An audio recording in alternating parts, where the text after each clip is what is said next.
വനമഹോത്സവത്തിന്റെ ഭാഗമായി പൊതുജനങ്ങളെയും വിദ്യാർത്ഥികളെയും പങ്കെടുപ്പിച്ച് വിവിധ പരിപാടികൾ സംഘടിപ്പിച്ച വനം വകുപ്പ്. മൂന്നാർ റേഞ്ചിന്റെ നേതൃത്വത്തിലാണ് പരിപാടി സംഘടിപ്പിച്ചത്. 7-ാം തീയതി പരിപാടി സമാപിക്കും.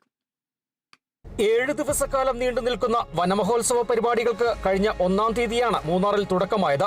മൂന്നാർ ഉദുമൽപേട്ട അന്തർസംസ്ഥാന പാത വിദ്യാർത്ഥികളുടെയും വനപാലകരുടെയും നേതൃത്വത്തിൽ ശുചീകരണ പ്രവർത്തനം നടത്തിയായിരുന്നു പരിപാടിയുടെ തുടക്കം. തുടർന്ന് നൈമക്കാട് ഭാഗത്ത് വനപാലകരുടെയും നാട്ടുകാരുടെയും നേതൃത്വത്തിൽ പരിസ്ഥിതിക്ക് ദോഷകരമായി ബാധിക്കുന്ന സസ്യങ്ങൾ നീക്കം ചെയ്തു.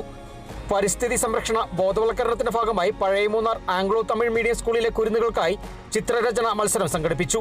മൂന്നാറിലെ ആനകളായിരുന്നു പ്രധാന വിഷയം. കുരുന്നുകൾ കണ്ടും കേട്ടും പരിചയമായ പടയപ്പിയും അരിക്കൊമ്പനുമെല്ലാം റെഡി.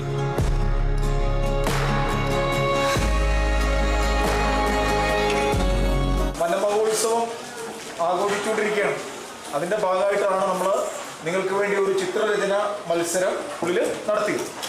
അപ്പോൾ വനങ്ങളെ സംരക്ഷിക്കാൻ വേണ്ടി അടുത്ത തലമുറ തയ്യാറാവണം. നിങ്ങളാണ് ഇനി അടുത്ത തലമുറ. നിങ്ങളാണ് ഇനി വളർന്ന് ഇവിടുത്തെ ജനപ്രതിനിധികളോ അല്ലെങ്കിൽ ഞങ്ങളെപ്പോലുള്ള ഉദ്യോഗസ്ഥരോ ഒക്കെ ആവേണ്ടത് നിങ്ങളാണ്.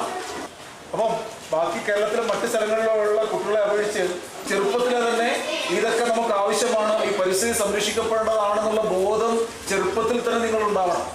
അതിനു വേണ്ടിയിട്ടാണ് ഞങ്ങൾ ഈ സ്കൂൾ തിരഞ്ഞെടുത്ത് ഇങ്ങനെ ഒരു മത്സരം ഇവിടെ സംഘടിപ്പിച്ചത്.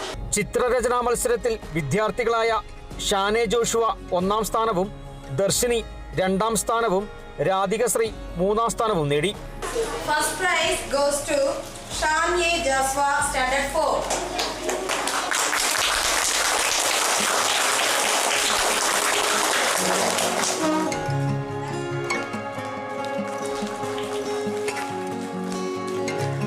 പക്ഷി നിരീക്ഷണം, വിത്തൂട്ട് തുടങ്ങിയ പ്രവർത്തനങ്ങളും ഇതിന്റെ ഭാഗമായി നടത്തപ്പെടും. വരുന്ന 7-ാം തീയതി മനുഷ്യ-വന്യജീവി സംഘർഷവുമായി ബന്ധപ്പെട്ട ബോധവൽക്കരണ പരിപാടിയോടെ വനമഹോത്സവത്തിന് സമാപനമാകും.